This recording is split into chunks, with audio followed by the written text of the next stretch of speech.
Hello and welcome back. നമ്മൾ കുഞ്ഞായിരുന്ന സമയത്ത് നമുക്ക് നല്ല നല്ല ശീലങ്ങൾ പഠിപ്പിക്കാനും നമുക്ക് മോറലി നമ്മളെ ഗൈഡ് ചെയ്യാനുമായിട്ട് നമ്മളുടെ പേരൻസും അതുപോലെ തന്നെ ബാക്കി മുതിർന്നവരും യൂസ് ചെയ്ത ഒരു ടൂൾ എന്ന് പറയുന്നത് സ്റ്റോറീസ് ആയിരുന്നു. ഈ സ്റ്റോറീസിൻ്റെ കൂട്ടത്തിൽ നമ്മൾ കേട്ടിട്ടുള്ള ഒരു കഥയാണ് ത്രീ ലിറ്റിൽ പിഗ്സ് എന്ന് പറയുന്നത്. ഇന്ന് നമ്മൾ പഠിക്കാൻ പോകുന്നത് ഈ സെയിം സ്റ്റോറി അല്ല, ഈ സ്റ്റോറിയുടെ മറ്റൊരു പേഴ്സ്പെക്റ്റീവാണ്. അത് പറയുന്നതിന് മുൻപേ എന്തായാലും നമുക്ക് ആ സ്റ്റോറി എന്തായാലും മെൻഷൻ ചെയ്തേ പറ്റൂ. അതുകൊണ്ട് ചെറുതായിട്ട് ആ സ്റ്റോറീനെ പറ്റിയിട്ടൊന്ന് പറയാം. ഒരിടത്തൊരിടത്ത് ഒരു പിഗ് ഫാമിലി ഉണ്ടായിരുന്നു. ഈ ഫാമിലിയിൽ ഒരു അമ്മയുണ്ടായിരുന്നു, 3 പന്നിക്കുട്ടികളും ഉണ്ടായിരുന്നു. ഈ പന്നിക്കുട്ടികൾ ഇങ്ങനെ വളർന്ന് വലുതായപ്പോഴത്തേക്കും ഒരു ദിവസം അമ്മ വന്നിട്ട് പറഞ്ഞു, നിങ്ങൾ കുറേ വലുതായിട്ടുണ്ട്, ഇനി എനിക്ക് നിങ്ങളെ നോക്കാനായിട്ട് പറ്റത്തില്ല, നിങ്ങൾ സ്വന്തം കാര്യം നോക്കി, ഞാൻ നിങ്ങൾക്ക് കുറച്ച് പൈസ തരാം, നിങ്ങൾ സ്വന്തമായിട്ട് വീട് വെച്ച് അങ്ങോട്ടേക്ക് മാറണം എന്ന് പറയുന്നു. അപ്പോൾ ഈ 3 ബ്രദേഴ്സും കൂടെ എന്തോ കാര്യത്തിൻ്റെ പ്ലാനിങ്ങും കാര്യങ്ങളൊക്കെ നടത്തിക്കൊണ്ടിരിക്കുമ്പോൾ ഒരാൾ പറഞ്ഞു, നമുക്ക് 3 വീട് വെക്കേണ്ട, നമുക്ക് ഒരുമിച്ച് ഒരു വീട് വെച്ചങ്ങ് താമസിച്ചാൽ പോരെ, നമുക്ക് ഒരുമിച്ച് ജീവിച്ചാൽ പോരെ എന്ന് പറഞ്ഞപ്പോഴത്തേക്കും ബാക്കി 2 പേരും ഈ മൂന്നാമത്തെ ബ്രദറിനെ ഭയങ്കരമായിട്ട് അത് നീ നീ നീ ഞങ്ങളെ എങ്ങനെ ഉപദേശിക്കുകയൊന്നും വേണ്ട, നിനക്ക് പണ്ട് തൊട്ടേ ഉള്ളതാണ്, ഞങ്ങൾ കുഞ്ഞു പിള്ളേരൊന്നും അല്ല ഇങ്ങനെ ഉപദേശിക്കാനായിട്ടെന്ന് പറഞ്ഞിട്ട് വഴക്കിട്ടു. കുറച്ച് കഴിഞ്ഞപ്പോഴത്തേക്കും ഇവർ 3 പേര് അവരുടെ പ്ലാനൊക്കെ ഓക്കെ ആക്കി. അങ്ങനെ ഇവർ അടുത്തടുത്ത് തന്നെ വീട് വെച്ചു. ഒന്നാമത്തെ ആളെന്ന് പറഞ്ഞാൽ ആലോചിച്ചു, ഞാൻ ഈ വൈക്കോലൊക്കെ വെച്ചിട്ടൊരു വീടുണ്ടാക്കാം, അതാവുമ്പം കുറച്ച് പൈസയേ ആവത്തുള്ളൂ. അയാൾ അങ്ങനെ വീട് വെച്ചു. രണ്ടാമത്തെ ആൾ ഈ തടിയൊക്കെ വെച്ചിട്ട്, തടിയല്ല ഭയങ്കര വളരെ വീക്കായിട്ടുള്ള സ്റ്റിക്കുകളൊക്കെ വെച്ചിട്ട് ഒരു വീടുണ്ടാക്കി. മൂന്നാമത്തെ ആൾ ഈ പൈസയുടെ കാര്യമൊന്നും നോക്കിയില്ല, എനിക്ക് കെട്ടുറപ്പുള്ള വീട് വേണം എന്നുള്ളത് മാത്രമായിരുന്നു അയാളുടെ മൈൻഡിൽ. അയാളങ്ങനെ പൈസ കൊടുത്ത് ബ്രിക്സൊക്കെ വെച്ചിട്ട് നല്ല കെട്ടുറപ്പുള്ള ഒരു വീട് വെച്ചു. അങ്ങനെ ആ സമയത്താണ് ഒരു ചെന്നായ ഈ 3 പന്നിക്കുട്ടികളെയും കാണുന്നത്. ആൻഡ് ഹി തോട്ട്, ഈ 3 പേരെയും ഇന്ന് കൊന്നു തിന്ന് കളയാം എന്ന് പറഞ്ഞിട്ട് ആദ്യത്തെ പന്നിക്കുട്ടിയുടെ വീടിൻ്റെ അടുത്ത് പോയിട്ട് പറഞ്ഞു, മര്യാദയ്ക്ക് കഥവ് തുറന്നോ, ഞാനില്ലെങ്കിൽ ഇങ്ങോട്ട് ഇടിച്ച് കയറി വരും. അപ്പം നമ്മളെ പന്നി ഭയങ്കര അധികം കോൺഫിഡൻസ് ഉണ്ടായിരുന്നു, ഓവർ കോൺഫിഡൻസ് ആയിരുന്നു. കാരണം എൻ്റെ വീടിന് ഭയങ്കര കെട്ടുറപ്പുള്ളതാണ്, നിനക്ക് എന്തായാലും എൻ്റെ വീട് തകർക്കാൻ പറ്റത്തില്ലെന്ന് പറഞ്ഞിട്ട് അകത്തിരുന്ന് വീമ്പ് പറഞ്ഞു. പക്ഷേ ചെന്നായ ഒന്ന് ഊതിയപ്പോഴത്തേക്കും ആ വീടിൻ്റെ വൈക്കോലെല്ലാം പറന്നുപോയി. അത് ആ പറന്നുപോയതിൻ്റെ കൂട്ടത്തിൽ തന്നെ ഈ പന്നിയും പറന്നുപോയി. അങ്ങനെ എന്തായാലും ഈ ചെന്നായ ഈ പന്നിയെ കൊന്ന് തിന്നു. അടുത്ത വീട്ടിൽ ചെന്നപ്പോഴത്തേക്കും സ്റ്റിക്ക് വെച്ചുള്ള വീടാണ്, അതും വളരെ വീക്കായിട്ടുള്ള വീടാണ്. സെയിം കാര്യം തന്നെ നടന്നു, പന്നിക്കുട്ടിയെ കഴിച്ചു. പിന്നീട് ചെന്നായ ലക്ഷ്യം വെച്ചത് മൂന്നാമത്തെ പന്നിക്കുട്ടിയുടെ വീടായിരുന്നു. പക്ഷേ അത് എത്ര കുലുക്കിയിട്ടും എത്ര തള്ളിയിട്ടും എന്തൊക്കെ ചെയ്തിട്ടും ആ വീടിന് മാത്രം ഒരു കുലുക്കവും ഉണ്ടാവുന്നില്ല. അങ്ങനെ ആ മൂന്നാമത്തെ പന്നിക്കുട്ടി മാത്രം രക്ഷപ്പെട്ടു. ഇതിന് മറ്റ് പല രീതിക്കും ഈ കഥ പറയുന്നുണ്ട്. അതായത് ഈ പന്നിക്കുട്ടികളെ കഴിക്കുന്നു എന്നതിന് പകരം ഈ പന്നിക്കുട്ടികളെല്ലാം കൂടെ ഓടി മൂന്നാമത്തെ പന്നിക്കുട്ടിയുടെ വീട്ടിൽ കയറുന്നു. അങ്ങനെ അവർ ഒരുമിച്ച് നിന്നിട്ട് ഈ ചെന്നായെ തടുത്തു നിർത്തുന്നു എന്നൊരു രീതിക്കും ഈ കഥ പറയാറുണ്ട്. പല ടൈപ്പിലാണ് നമുക്ക് കിട്ടാറുള്ളത്. സോ അങ്ങനെ അതാണ് ഒറിജിനൽ സ്റ്റോറി എന്ന് പറയുന്നത്. ഇനിയാണ് നമുക്ക് പഠിക്കാനുള്ള കഥ. അപ്പം നമ്മൾ ഇതുവരെ കേട്ട കഥയിലെ വില്ലൻ ആരായിരുന്നു? ചെന്നായ, അതായത് വൂൾഫ് ആയിരുന്നു. പക്ഷേ നിങ്ങൾ എപ്പോഴെങ്കിലും ആ ചെന്നായയുടെ പേഴ്സ്പെക്റ്റീവിൽ നിന്നും ഈ കാര്യങ്ങളെ അനലൈസ് ചെയ്തിട്ടുണ്ടോ? ചെന്നായയുടെ പേഴ്സ്പെക്റ്റീവിൽ നിന്ന് നോക്കുമ്പം എൻറ്റയർലി ഡിഫറെൻ്റ് ആയിട്ടുള്ള സ്റ്റോറിയാണ് വരുന്നത്. ആ സ്റ്റോറിയാണ് നമുക്കിവിടെ പഠിക്കാനുള്ളത്. ഈ ചെന്നായ എന്ന് പറയുന്നത് അൺറിലയബിൾ ആയിട്ടുള്ള ഒരു നരേറ്ററാണ്. നമുക്കൊരിക്കലും വിശ്വസിക്കാൻ കൊള്ളാവുന്ന ഒരു പേഴ്സ്പെക്റ്റീവ് അല്ല ചെന്നായുടെ എന്ന് പറയുന്നത്. പക്ഷേ അങ്ങനെ യൂസ് ചെയ്തപ്പോഴത്തേക്കും അതിൻ്റെ ഹ്യൂമർ കോണ്ടൻറ്റ് വളരെയധികം ഇൻക്രീസ് ചെയ്തു. അതിനകത്തുള്ളൊരു സെറ്റയർ, ഐറണി കാര്യങ്ങളൊക്കെ നമുക്ക് വളരെ വിസിബിളായിട്ട് വന്നത് ഈ പേഴ്സ്പെക്റ്റീവ് വായിക്കുമ്പോഴാണ്. ഇതിനകത്തുള്ള നരേറ്ററായിട്ടുള്ള വോൾഫിന് പേരൊക്കെ ഉണ്ട് കേട്ടോ. His name is Alexander T Wolf. You can call me Al. എന്നെ ആൽ എന്ന് വേണമെങ്കിൽ വിളിച്ചോ. എൻ്റെ പേര് അലക്സാണ്ടർ ടി വോൾഫ് എന്നാണ്. ഓൾസോ ഞാൻ ശരിക്കും ചെയ്യാത്തൊരു കാര്യത്തിനാണ് ഈ മീഡിയ എല്ലാം കൂടെ എന്നെ ഇപ്പോൾ കുറ്റക്കാരനാക്കി വെച്ചേക്കുന്നത്. എൻ്റെ ഒരു പേഴ്സ്പെക്റ്റീവ് നിങ്ങൾ കഥയൊന്ന് കേട്ടു നോക്കിയേ, അപ്പം നിങ്ങൾക്ക് മനസ്സിലാവും എന്നെ ആൾക്കാർ ഫ്രെയിം ചെയ്തതാണ്, ഞാൻ ശരിക്കും ക്രിമിനലൊന്നും അല്ല എന്നുള്ള കാര്യം. അത് തെളിയിക്കാൻ വേണ്ടിയിട്ടാണ് ഞാനിവിടെ വന്ന് നിൽക്കുന്നത് എന്ന് പറഞ്ഞുകൊണ്ടാണ് ഇവിടെ സ്റ്റാർട്ട് ചെയ്യുന്നത്.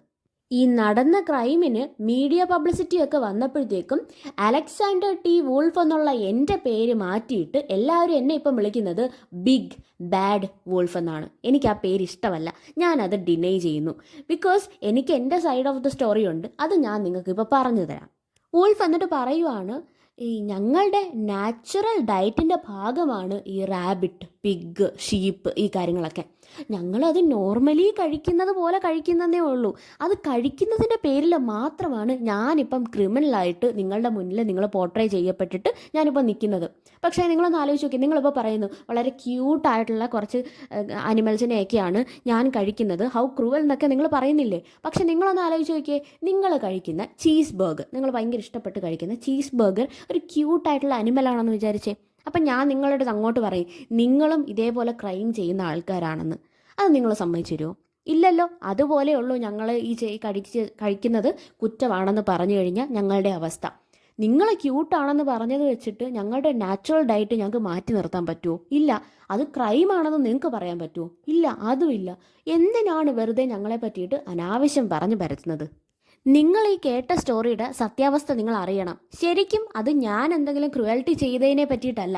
പകരം എനിക്ക് ഒരു പനി വന്നതും ഞാൻ പിന്നെ ഒരു കപ്പ് ഓഫ് ഷുഗർ ചോദിച്ച് തിരക്കി നടന്നതിനെ പറ്റിയിട്ടും ഒക്കെ ഉള്ള കഥ മാത്രമാണ് നിങ്ങൾ അറിയാണ്ട് പോയത്. അതാണ് ശരിക്കുമുള്ള യാഥാർത്ഥ്യം എന്ന് പറയുന്നത്.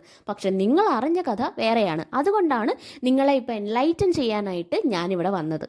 അപ്പോൾ കഥ ഇതാണ്. ഗ്രാൻഡ്മയുടെ ബർത്ത്ഡേ ദിവസം നമ്മളുടെ വോൾഫ് വിചാരിച്ചു ഇന്ന് ഒരു കേക്കൊക്കെ ബേക്ക് ചെയ്ത് ഗ്രാൻഡ്മയ്ക്ക് കൊടുക്കാമെന്ന്. പക്ഷെ അന്ന് ഒരു നല്ല ദിവസം അല്ലായിരുന്നു. കാരണം വോൾഫിന് ഭയങ്കര ജലദോഷവും തുമ്മലും ഒക്കെ ആയിട്ട് ഭയങ്കര ബുദ്ധിമുട്ടിയിരിക്കുന്ന സമയമായിരുന്നു. എന്തായാലും ബർത്ത്ഡേ ഒരു ദിവസമല്ലേ ഉള്ളൂ. അപ്പോൾ ഗ്രാൻഡ്മയ്ക്ക് വേണ്ടിയിട്ട് കേക്ക് ഇങ്ങനെ ബേക്ക് ചെയ്യാനായിട്ടുള്ള പ്രിപ്പറേഷൻസ് ഒക്കെ ചെയ്തുകൊണ്ടിരിക്കുന്ന സമയത്താണ് വോൾഫിന് മനസ്സിലായത് ഷുഗർ ഇല്ല. അതുകൊണ്ട് അപ്പുറത്തെ വീട്ടിലുള്ള പിക്സിൻ്റെ വീടുണ്ട് അടുത്ത്. അപ്പോൾ ആ പിക്സിൻ്റെ വീട്ടിൽ പോയിട്ട് ഒരു കപ്പ് ഷുഗർ വാങ്ങിക്കാൻ വേണ്ടി പോയാലോ എന്ന് ചിന്തിച്ച് അങ്ങനെ നമ്മളുടെ വോൾഫ് പിക്സിൻ്റെ വീട്ടിലേക്ക് ചെന്നു. ആദ്യമേ ചെന്നത് സ്ട്രോ കൊണ്ട് വീട് വെച്ച പിഗിൻ്റെ വീട്ടിലേക്കാണ്. അപ്പോഴേ വൂൾഫ് പറയുന്നുണ്ട് വളരെ ബ്രൈറ്റ് ആയിട്ടുള്ള ഒരു നെയ്ബറൊന്നും അല്ല. കാരണം ആരെങ്കിലും സ്വബോധമുള്ള ആരെങ്കിലും സ്ട്രോ ഒക്കെ വെച്ച് വീടുണ്ടാക്കുമോ? അങ്ങനെ എന്തായാലും ഒരു കപ്പ് ഷുഗർ വാങ്ങിക്കാനായിട്ട് ആ സ്ട്രോ വെച്ച് വീടുണ്ടാക്കിയ ബിഗിൻ്റെ വീടിൻ്റെ ഫ്രണ്ടിൽ വന്ന് നിന്നു. അങ്ങനെ കുറേ നേരമായിട്ട് വേർ ആർ യു എന്നൊക്കെ വിളിച്ച് ചോദിച്ചിട്ടും little pig are you in എന്നൊക്കെ വിളിച്ച് ചോദിച്ചിട്ടും ഒരു റെസ്പോൺസും ഉള്ളിൽ നിന്ന് കിട്ടുന്നില്ല. അപ്പോൾ എന്തായാലും ഓക്കെ ഇവിടെ ആളില്ലായിരിക്കും എന്ന് പറഞ്ഞിട്ട് തിരിഞ്ഞ് ഇറങ്ങി നടക്കാൻ നേരത്ത് പക്ഷേ അതിന് മുൻപേ അയാൾക്ക് ഓൾറെഡി ജലദോഷമായിരുന്നല്ലോ. പെട്ടെന്ന് ഇയാളങ്ങ് തുമ്മി. ആ ഫോഴ്സിൽ ഈ സ്ട്രോ വെച്ചുണ്ടാക്കിയ വീട് മൊത്തത്തിൽ ഇടിഞ്ഞ് തകർന്നങ്ങ് വീണ് അങ്ങനെ ഫുള്ള് ഭയങ്കര ഡസ്റ്റൊക്കെ ആയിട്ട് കിടന്ന് ഒന്ന് ഒതുങ്ങിക്കഴിഞ്ഞ് നോക്കിയപ്പോഴത്തേക്കും ഉണ്ട് ആ വീട്ടിലെ സ്ട്രോ എല്ലാം വന്ന് കുമിഞ്ഞു കൂടിയിരിക്കുന്നതിൻ്റെ അടിയിൽ ഒരു ലിറ്റിൽ പിഗ് കിടപ്പുണ്ട്. ഭക്ഷണം വേസ്റ്റാക്കാൻ പറ്റത്തില്ലല്ലോ. എന്തായാലും വോൾഫിൻ്റെ ഫുഡ് തന്നെ ഈ പിഗ്. അപ്പം ഭക്ഷണം ഫ്രണ്ടിൽ വന്നിങ്ങനെ കിടക്കുമ്പം അതിനെ ഇട്ടിട്ട് പോകുന്നത് അത്രയ്ക്ക് നല്ല ഒരു ഏർപ്പാടല്ല. അതുകൊണ്ട് എന്തായാലും ഒരു പിഗ് ഫ്രീ ആയിട്ട് ഫ്രണ്ടിൽ കിടക്കുമല്ലേ, അതുകൊണ്ട് മാത്രം വേണ്ടാന്ന് എൻ്റെ മനസ്സ് പറഞ്ഞിട്ടും ഞാനങ്ങ് കഴിച്ചു. അത് നമ്മൾ പറയത്തില്ലേ, നമ്മൾ തമാശയ്ക്ക് പറയത്തില്ലേ, വേണ്ടായിരുന്നു എന്നാലും അങ്ങ് കഴിക്കാം. അങ്ങനെ അതുപോലെയാണ് നമ്മളുടെ വോൾഫ് എന്നിട്ട് വേണ്ടായിരുന്നു എന്നാലും ഒരു ഫുഡ് നമ്മൾ വേസ്റ്റ് ആക്കരുതല്ലോ, അതുകൊണ്ട് മാത്രമാണ് ഞാൻ ആ പന്നിക്കുട്ടീനെ കഴിച്ചത്. എന്നിട്ടും വോൾഫ് പറയുന്നുണ്ട് ഇതിനകത്ത് ഞാൻ പ്രത്യേകിച്ച് തെറ്റൊന്നും ചെയ്തില്ല. കാരണം ഞാൻ അത്രയും വട്ടം വിളിച്ച് ചോദിച്ചിട്ടും ആ പന്നിക്കുട്ടി അവിടെ ഉള്ളിലുണ്ടായിരുന്നെന്ന് അതിൻ്റെ യാതൊരുവിധ റെസ്പോൺസും കിട്ടിയിട്ടില്ലായിരുന്നു. അങ്ങനെ ഇങ്ങനെ ജസ്റ്റിഫൈ ചെയ്തുകൊണ്ടേയിരുന്നു. ഇനി എന്തെങ്കിലും എന്നിൽ തെറ്റ് നിങ്ങൾ കാണുന്നുണ്ടെങ്കിൽ നിങ്ങൾ ഒരു കാര്യം ആലോചിച്ച് നോക്കൂ. ഒരു ചീസ് ബർഗറാണ്, ഒരു വലിയ ചീസ് ബർഗറാണ് അവിടെ ആ വീട്ടിൽ കിടന്നെങ്കിൽ നിങ്ങൾ വേസ്റ്റ് ആക്കിയിട്ട് പോകുമായിരുന്നോ? ഇല്ലല്ലോ. അതുപോലെ അങ്ങ് വിചാരിച്ചാൽ മതി. ഇവിടെയാണ് ഈ സ്റ്റോറിയുടെ ഡാർക്ക് ഹ്യൂമർ സൈഡ് കാണുന്നത്. ഡാർക്ക് ഹ്യൂമർ എന്ന് പറഞ്ഞാൽ വളരെ സീരിയസ് ആയിട്ടുള്ള മരണം പോലുള്ള സീരിയസ് ആയിട്ടുള്ള കാര്യങ്ങൾ എടുത്തു വെച്ച് അതിൽ നിന്നും ഹ്യൂമർ കോണ്ടന്റ് ഉണ്ടാക്കുന്നതാണ് ഡാർക്ക് ഹ്യൂമർ എന്ന് പറയുന്നത്. ഇവിടെ പന്നിക്കുട്ടി മരിക്കുകയാണ് ചെയ്തത്, അതിനെ വെച്ചിട്ടാണ് കോമഡി ആക്കുന്നത്. എന്തായാലും ആദ്യത്തെ വീട്ടിലെ പന്നിക്കുട്ടീനെ കഴിച്ചു. അപ്പോഴാണ് ഈ വോൾഫ് ആലോചിക്കുന്നത് ഞാൻ ഷുഗറിനല്ലേ വന്നേ, ഇപ്പോഴും എൻ്റെ കപ്പ് മാത്രമേ ഉള്ളൂ, ഷുഗർ ഇല്ല. അതുകൊണ്ട് അടുത്ത പന്നിക്കുട്ടിയുടെ വീട്ടിൽ പോയി. എന്നിട്ട് ഉറക്കെ വിളിച്ചു ചോദിച്ചു, little pig are you in എന്ന് വിളിച്ച് ചോദിച്ചപ്പം ഉള്ളിൽ നിന്ന് ഈ വട്ടം റെസ്പോൺസ് വന്നു. ഗോ അവേ, ഞാനിപ്പം ഷേവ് ചെയ്തുകൊണ്ടിരിക്കുവാണ്, എന്നെ ശല്യം ചെയ്യരുത് എന്ന് പറഞ്ഞിട്ട് അവിടുന്ന് വിളിച്ചു പറഞ്ഞു. നേരത്തെ കൊന്നു തിന്ന പിഗിൻ്റെ ബ്രദറാണ് ഈ പിഗ് എന്ന് പറയുന്നത്. അയാളുടെ വീട് നിർമ്മിച്ചിരിക്കുന്നത് സ്റ്റിക്സ് ഒക്കെ വെച്ചിട്ടാണ്. മറ്റേ ആളെ വെച്ച് കമ്പയർ ചെയ്യുമ്പോൾ കുറച്ചും കൂടെ ബുദ്ധിയുള്ളൊരു പിഗാണ് രണ്ടാമത്തെ വീട്ടിൽ താമസിക്കുന്നത്. അപ്പോൾ എന്തായാലും നേരത്തെ സംഭവിച്ചതുപോലെ ഈ വട്ടവും നമ്മളുടെ വോൾഫിന് തുമ്മാനായിട്ട് വന്നു. കാരണം ജലദോഷമാണല്ലോ. പ്രതീക്ഷിച്ചതുപോലെ തന്നെ വോൾഫ് തുമ്മി. തുമ്മിയപ്പം എങ്ങനെയാണോ ആ സ്ട്രോ കൊണ്ടുള്ള വീട് തകർന്നു പോയത്, അതുപോലെ തന്നെ സ്റ്റിക്ക് വെച്ചുള്ള രണ്ടാമത്തെ വീടും തകർന്നു. അപ്പം എന്തായാലും ഈ തകർന്ന വീടിനുള്ളിൽ ഒരു പന്നിക്കുട്ടി കാണുമല്ലോ. ഈ പന്നിക്കുട്ടിയും അവിടെ മരിച്ചു കിടപ്പുണ്ടായിരുന്നു. വോൾഫിൻ്റെ വയറൊക്കെ നിറഞ്ഞിരിക്കുക. എന്നാലും എങ്ങനെയാണ് നല്ല ഫുഡ് വേസ്റ്റ് ചെയ്യുക എന്നുള്ള രീതിയിൽ എൻ്റെ വയറൊക്കെ നിറഞ്ഞാണെങ്കിലും വേസ്റ്റ് ചെയ്യാൻ വയ്യ. So it's A second helping. ഞാൻ വീണ്ടും ചെയ്യുവാണ്, മനസ്സില്ലാ മനസ്സോടുകൂടി ചെയ്യുവാണെന്ന് പറഞ്ഞിട്ട് ഈ പന്നിക്കുട്ടിയും കൂടെ കഴിച്ചു. അപ്പം ഇതൊക്കെ കഴിഞ്ഞപ്പോഴത്തേക്കും നമ്മുടെ വോൾഫിന് ജലദോഷമായിരുന്നു എന്ന് പറഞ്ഞല്ലോ, അത് പതുക്കെ പതുക്കെ ഒന്ന് ശരിയായി വരുന്നുണ്ടെന്ന് വോൾഫ് പറഞ്ഞു. പക്ഷേ ഇപ്പോഴും വോൾഫ് വന്ന ഉദ്ദേശം നടന്നിട്ടില്ല. എന്തിനായിരുന്നു വന്നേ? ഒരു കപ്പ് ഷുഗർ വാങ്ങിക്കാൻ വേണ്ടിയിട്ടാണ് വന്നത്. അപ്പോൾ ഒന്നാമത്തെ പന്നിക്കുട്ടിയുടെ വീട്ടിൽ പോയി, രണ്ടാമത്തേൻ്റെ വീട്ടിൽ പോയി, ഇതുവരെ കിട്ടിയിട്ടില്ല. അങ്ങനെ മൂന്നാമത്തെ ആളുടെ വീട്ടിൽ പോയി. മൂന്നാമത്തെ ആളുടെ വീട് വെച്ചേക്കുന്നത് ബ്രിക്സ് ഒക്കെ വെച്ചിട്ടാണ്. വളരെ ബ്രില്യൻ്റ് ആയിട്ടുള്ളൊരു മൂവ് തന്നെയായിരുന്നു ബ്രിക്സ് വെച്ച് വീടുണ്ടാക്കുക എന്ന് പറയുന്നത്. വാതിലിൽ തട്ടി വിളിച്ചപ്പോൾ തന്നെ റെസ്പോൺസ് വന്നു. Get out of here, don't disturb me. ഇങ്ങനെയൊക്കെ പറഞ്ഞിട്ട് ഭയങ്കര റഫായിട്ട് തന്നെയുള്ള റെസ്പോൺസ് ആയിരുന്നു തേർഡ് പിക്കിൻ്റെ കയ്യിൽ നിന്ന് വന്നത്. അപ്പം വോൾഫ് വിചാരിക്കുകയും ചെയ്തു, എത്ര ഡിസ്റെസ്പെക്റ്റ്ഫുൾ ആയിട്ടാണ് ഈ പിഗിപ്പോൾ എൻ്റെ അടുത്ത് സംസാരിച്ചത്. മിക്കവാറും അയാളുടെ കയ്യിൽ ഷുഗർ കാണും, തരാൻ മനസ്സില്ലെങ്കിൽ അതങ്ങ് പറഞ്ഞാൽ പോരെ. അപ്പോൾ എന്തായാലും ഇങ്ങനത്തെ ആൾക്കാരുടെ അടുത്തു നിന്നൊന്നും എനിക്ക് വേണ്ട എന്ന് പറഞ്ഞിട്ട് ഇയാൾ തിരികെ നടക്കാനായിട്ട് വിചാരിച്ചിരിക്കുമായിരുന്നു. പെട്ടെന്ന് അയാൾക്കൊരു തുമ്മൽ വന്ന് അയാൾ തുമ്മിയെങ്കിലും ബാക്കി 2 വീട് തകർന്നു പോയതുപോലെ ബ്രിക്സ് വെച്ചുണ്ടാക്കിയ വീട് എന്തായാലും തകർന്നു പോയില്ല. ആ സമയത്തായിരുന്നു മൂന്നാമത്തെ പിഗ് നമ്മളുടെ വോൾഫിൻ്റെ ഗ്രാൻഡ് മദറിനെ പറ്റിയിട്ട് അനാവശ്യം പറഞ്ഞത്, ഒരു ഇൻസൾട്ട് പോലെ പറഞ്ഞത്. And your old granny can sit on a pin. ഇത് പറഞ്ഞത് കേട്ടപ്പോഴത്തേക്കും നമ്മുടെ വോൾഫിന് ഭയങ്കരമായിട്ടുള്ള ദേഷ്യം വന്നു.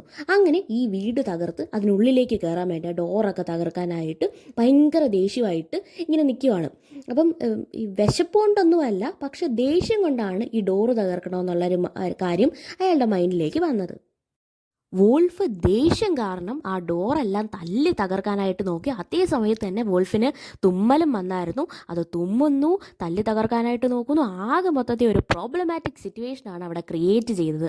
ഈ പ്രശ്നമെല്ലാം വന്ന സമയത്ത് അവിടെ പോലീസ് വന്നു, റിപ്പോർട്ടേഴ്സ് വന്നു, മീഡിയക്കാരെല്ലാം വന്നു. അവർ നോക്കുമ്പം അപ്പുറത്ത് 2 വീടുകളിലായിട്ട് 2 പന്നികളെ കൊന്നിട്ടേന്ന് വെച്ചാൽ അതിൻ്റെ അവിടെ ഇവിടെ ആയിട്ടുള്ള വേസ്റ്റുകളും കാര്യങ്ങളൊക്കെ ആയിട്ട് അവിടെ കിടപ്പുണ്ട്. വീട് തകർത്തിട്ടേക്കുന്നു. അപ്പോൾ അവർ പറഞ്ഞു വരത്തി നമ്മളുടെ വോൾഫാണ് ഇവരെ 2 പേരെയും കൊന്നിട്ട് അടുത്ത വീടും തകർക്കാനായിട്ട് ശ്രമിച്ചത്. ശരിക്കും ഇതൊരു ന്യൂസ് ആയിരുന്നെങ്കിൽ അതിൻ്റെ ഹെഡ്ലൈൻ വരേണ്ടിയിരുന്നത് എ സിക്ക് വോൾഫ് ലുക്കിംഗ് ഫോർ ഷുഗർ എന്നുള്ളതായിരുന്നു. പക്ഷേ ആക്ച്വലി വന്നത് ബിഗ് ബാഡ് വോൾഫ് എന്നാണ്. എന്ത് മോശമായിട്ടുള്ള കാര്യമല്ലേ.